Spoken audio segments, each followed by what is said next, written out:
Agak suka yang ke-10, terima kasih. Assalamualaikum dan salam keluarga Malaysia. Cerita pagi langsung dari Terengganu hari ini. Kita akan bercakap mengenai penjualan mercun di Terengganu.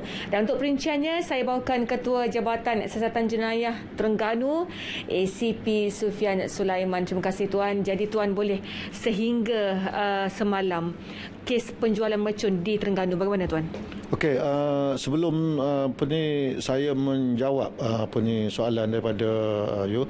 So saya nak nyatakan di sini sebenarnya kita sedia maklum bermain mercun ni merupakan satu adat yang sinonim dengan musim perayaan. Bukan kira hari raya, Chinese New Year, Deepavali dan sebagainya. So sepatutnya kita perlu membasmikan budaya yang tidak baik ini, sebab kalau kita tengok kesan daripada bermain mercun ni, kalau kita tengok yang kes-kes yang lepas, mendatangkan kecederaan kepada tubuh badan pemain mercun dan malah ada yang kehilangan nyawa. Khususnya kalau kita tengok sejarah-sejarah sebelum ni di Terengganu kita sendiri pun.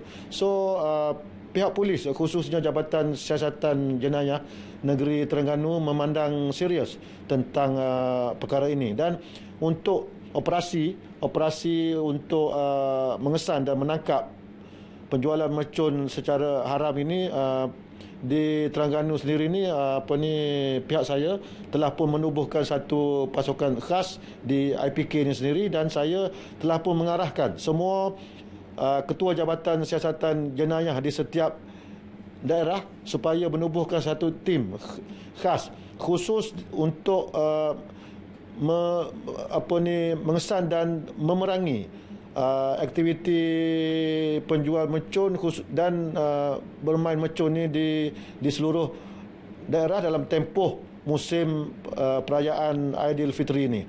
Statistik yang telah kita dapat sepanjang minggu lepas, di seluruh negeri Terengganu kita telah pun berjaya merampas dan menangkap, iaitu berjumlah 14 kes. 14 kes ni terdiri daripada daerah Kuala Terengganu 4, Kemaman 3, Dungun 1, Besut 1, Marang 1, Hulu Terengganu 1 dan Setiu belum ada lagi. 15 orang suspek, iaitu yang sebagai penjual lah, kita telah pun menangkap dan riman mereka-mereka ni untuk siasatan lanjut. So di sini sekali lagi lah, saya bagi pihak Ketua Polis Negeri Terengganu dan Jabatan Siasatan Jenayah khasnya di Terengganu memberi amaran tegas kepada masyarakat amnya supaya tidak lagi menjalankan aktiviti penjualan mercun secara haram ini. So sekiranya ini saya nak nyatakan, so saya nak kongsi hukuman ke atas mereka-mereka yang didapati bersalah, iaitu di bawah Seksyen 8 Akta Bahan Letupan 1957. Sekiranya didapati bersalah, akan dikenakan hukuman penjara selama tidak lebih daripada 7 tahun atau dengan denda sehingga RM10,000 atau kedua-duanya sekali. Itu bagi saya satu hukuman yang berat lah.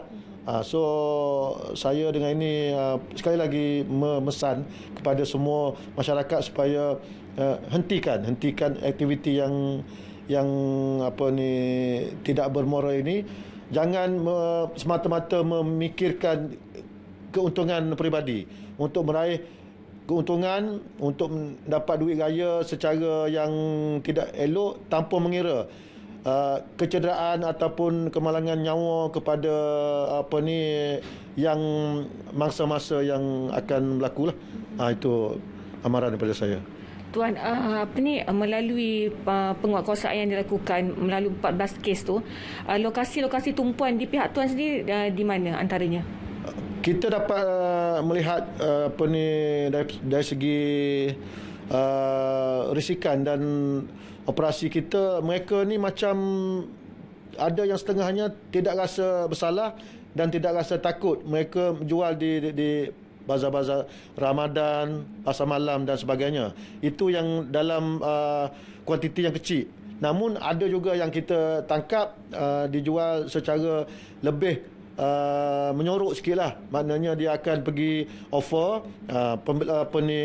penjual tu akan bertanya kepada siapa-siapa yang ingin beli dan sebagainya, dan mereka akan bawa ke kereta yang untuk mereka.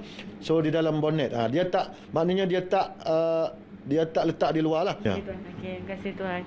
Itulah tadi antara perkongsian daripada Ketua Jabatan Sertan Jalan Terengganu berkaitan kes penjualan mercun di Terengganu. Dan pastikan anda tidak termasuk dalam statistik kecederaan akibat bermain mercun. Rakan tugas di Angkasa Puteri kembali pada anda. Silakan. Terima kasih.